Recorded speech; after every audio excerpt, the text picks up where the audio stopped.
Shalom teman-teman, selamat malam. Kembali berjumpa dengan saya dalam hari ini untuk membaca firman Tuhan Yesus. Pada malam hari ini saya kembali akan baca firman Tuhan Yesus, Kisah Para Rasul pasal 13 ayat 1 sampai 52. Mari kita dengarkan. Perikop Barnabas dan Saulus diutus. Maka firman Tuhan makin tersebar dan makin banyak didengar orang. Barnabas dan Saulus kembali dari Yerusalem. Setelah mereka menyelesaikan tugas pelayanan mereka membawa Yohanes yang disebut juga Markus. Pada waktu itu, dalam jemaat di Antioquia, ada beberapa nabi dan pengajar, yaitu Barnabas dan Simon yang disebut Niger, dan Lukius orang Kirene, dan Manahem yang diasuh bersama dengan raja wilayah Herodes dan Saulus. Pada suatu hari, ketika mereka beribadah kepada Tuhan dan berpuasa, berkatalah Roh Kudus, "Khususkanlah Barnabas dan Saulus bagiku untuk tugas yang telah kutentukan bagi mereka." Maka berpuasa dan berdoalah mereka. Setelah meletakkan tangan ke atas kedua orang itu, mereka membiarkan keduanya pergi. Perikop Saulus dan Barnabas di Pulau Siprus. Oleh karena disuruh Roh Kudus, Barnabas dan Saulus berangkat ke Seleukia, dan dari situ mereka berlayar ke Siprus. Tibanya di Salamis, mereka memberitakan firman Allah di dalam rumah ibadah orang Yahudi, dan Yohanes menyertai mereka sebagai pembantu mereka. Mereka mengelilingi seluruh pulau itu sampai ke Pafos. Di situ mereka bertemu dengan seorang Yahudi bernama Bairisus. Ia seorang tukang sihir dan nabi palsu. Dia adalah kawan gubernur pulau itu, Sergius Paulus, yang adalah orang cerdas. Gubernur itu memanggil Barnabas dan Saulus karena ingin mendengar firman Allah. Tapi Elimas, demikianlah namanya yang dalam bahasa Yunani tukang sihir itu, menghalangi mereka dan berusaha membelokkan gubernur itu dari imannya. Tetapi Saulus, juga disebut Paulus, yang penuh dengan Roh Kudus, menatap dia dan berkata, "Hai anak iblis, engkau penuh dengan rupa-rupa tipu muslihat dan kejahatan, engkau musuh segala kebenaran. Tidakkah kau akan berhenti membelokkan jalan Tuhan yang lurus itu? Sekarang lihatlah, tangan Tuhan datang menimpa engkau, dan engkau menjadi buta beberapa hari lamanya, engkau tidak dapat melihat matahari." Dan seketika itu juga orang itu merasa diliputi kebetulan, dan sambil meraba-raba ia harus mencari orang untuk menuntun. Melihat apa yang telah terjadi itu, percayalah gubernur itu, ia takjub oleh ajaran Tuhan. Perikop ke Antioquia dan Pisidia. Lalu Paulus dan kawan-kawannya meninggalkan Pafos dan berlayar ke Perga di Pamfilia, tapi Yohanes meninggalkan mereka lalu kembali ke Yerusalem. Dari Perga mereka melanjutkan perjalanan mereka, lalu tiba di Antioquia di Pisidia. Pada hari Sabat mereka pergi ke rumah ibadah, lalu duduk di situ. Setelah selesai pembacaan dari hukum Taurat dan kitab nabi-nabi, pejabat-pejabat rumah ibadah menyuruh bertanya kepada mereka, "Saudara, jikalau saudara ada pesan untuk membangun dan menghibur umat ini, silakanlah." Maka bangkitlah Paulus, ia memberi isyarat dengan tangannya lalu berkata, "Hai orang Israel, dan kamu yang takut akan Allah, dengarkanlah.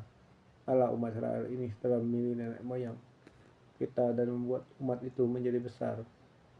Ketika mereka tinggal di Mesir sebagai orang asing, dengan tangannya yang luhur, ia telah memimpin mereka keluar dari negeri itu.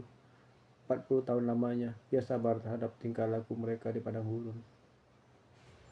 Dan setelah membinasakan 7 bangsa di tanah Kanaan, ia membagi-bagikan tanah itu kepada mereka untuk wilayah warisan mereka. Selama kira-kira 450 tahun sudah itu, ia memberikan mereka hakim-hakim sampai pada zaman Nabi Samuel.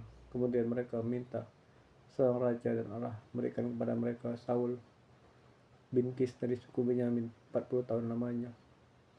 Setelah Saul disingkirkan, Allah mengangkat Daud menjadi raja mereka. Tentang Daud, Allah telah menyatakan, "Aku telah mendapat Daud bin Isai, seorang yang berkenan di hatiku dan yang telah melakukan kehendakku." Dan dari keturunannya, sesuai dengan yang telah dijanjikannya, Allah telah memberikan juru selamat bagi orang Israel, yaitu Yesus. Menjelang kedatangannya, Yohanes telah menyerukan kepada seluruh bangsa Israel supaya mereka bertobat dan memberikan diri dibaptis. Dan ketika Yohanes hampir selesai menunaikan tugasnya, ia berkata, "Aku bukanlah dia yang kamu sangka, tapi ia akan datang kemudian daripadaku. Buka kasut dari kakinya pun aku tidak layak." Hai saudaraku, baik yang termasuk keturunan Abraham maupun yang takut akan Allah, kabar keselamatan itu sudah disampaikan kepada kita. Sebab penduduk Yerusalem dan pemimpin tidak mengakui Yesus dengan menjatuhkan hukuman mati atas dia, dan mereka menggenapi perkataan nabi-nabi yang dikerjakan setiap hari Sabat.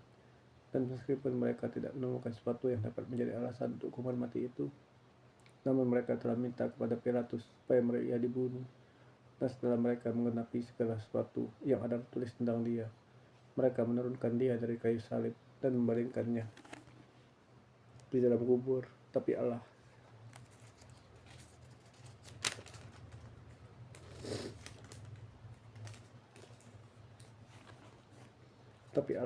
bangkitkan dia dari antara orang mati, dan selama beberapa waktu ia menampakkan diri kepada mereka yang mengikuti dia dari Galilea ke Yerusalem. Mereka itulah yang sekarang menjadi saksinya bagi umat ini. Dan kami sekarang memberitakan kabar keselamatan kepada kamu. Itu buah janji yang diberikan kepada nenek moyang kita telah digenapi Allah kepada kita. Kegagalan mereka dengan membagikan Yesus seperti yang tertulis dalam Mazmur kedua. Anakku, aku telah meranakan engkau pada hari ini. Allah telah memberikan dia dari antara orang mati, dan ia tidak akan diserahkan kembali oleh kepada kesalahan. Hal itu dinyatakan oleh Tuhan dalam firman-Nya ini. Aku akan menggenapi kepadamu janji yang kudus yang dapat dipercayai, yang telah kuberikan pada Daud. Sebab itu ia mengatakan dalam Mazmur yang lain, engkau tidak akan membiarkan orang-orang kudusmu melihat kebinasaan, sebab telah melakukan kehendak Allah pada zamannya.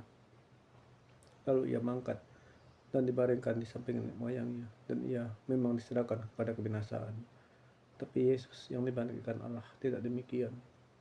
Jadi ketahuilah, hai saudara-saudara, karena dialah maka diperintahkan kepada kamu pengampunan dosa. Dan di dalam dia setiap orang percaya memperoleh pembebasan dari segala dosa yang tidak dapat kamu peroleh dari hukuman Musa. Karena itu waspadalah supaya jangan berlaku atas kamu apa yang telah dikatakan dalam kitab nabi-nabi. Ingatlah, hai kamu penghina-penghina, tercenganglah dan lenyaplah, sebab aku melakukan suatu pekerjaan pada zamanmu, suatu pekerjaan yang tidak akan kamu percayai. Jika diceritakan padamu ketika Paulus dan Barnabas keluar, mereka diminta untuk berbicara tentang pokok itu pula pada hari Sabat berikutnya. Setelah selesai ibadah, banyak orang Yahudi dan penganut-penganut agama Yahudi yang takutkan Allah mengikuti Paulus dan Barnabas. Kedua rasul itu mengajar mereka dan menasihati supaya mereka tetap hidup dalam kasih karunia Allah. Pada hari Sabat berikutnya, datanglah hampir seluruh kota itu berkumpul untuk mendengar firman Allah. Akan tetapi ketika orang Yahudi melihat orang banyak itu, penuhlah mereka dengan iri hati, dan sambil menghujat mereka membantah apa yang dikatakan oleh Paulus. Tapi dengan berani Paulus dan Barnabas berkata, memang kepada kamulah firman Allah harus diberitakan lebih dahulu, tapi kamu menolaknya dan menganggap dirimu tidak layak untuk beroleh hidup yang kekal. Karena itu kami berpaling kepada bangsa-bangsa lain. Sebab inilah yang diberitakan kepada kami. Aku telah menentukan engkau menjadi terang bagi bangsa-bangsa yang tidak mengenal Allah, supaya engkau membawa keselamatan sampai ke ujung bumi. Mengenai itu bergembiralah semua orang yang tidak mengenal Allah, dan mereka memuliakan firman Tuhan. Dan semua orang yang menentukan Allah untuk hidup yang kekal menjadi percaya. Lalu firman Tuhan disiarkan di seluruh daerah itu. Perikop ke Iconium, Listra, dan Derbe. Orang-orang Yahudi menghasut perempuan-perempuan terkemuka yang takut kepada Allah dan membesar-besar di kota itu, dan mereka menimbulkan kemenangan atas Paulus dan Barnabas dan mengusir mereka dari kota itu. Akan tetapi Paulus dan Barnabas mengembaskan debu dari kaki mereka sebagai peringatan bagi orang-orang itu, lalu pergi ke Iconium, dan murid-murid di Antioquia penuh dengan sukacita dengan Roh Kudus. Terima kasih Tuhan Yesus, Tuhan shalom Tuhan. Aku bersyukur masih diberikan kesempatan itu hari ini, biarpun dengan masalah selesai, tidak yang bisa istirahat sejenak, Yesus, biarpun masalah kata-kata. Terima kasih Bapa, berikan kekuatan dan menopangku bisa melewati hari ini sampai pada istirahatku dalam apa surga Yesus Kristus.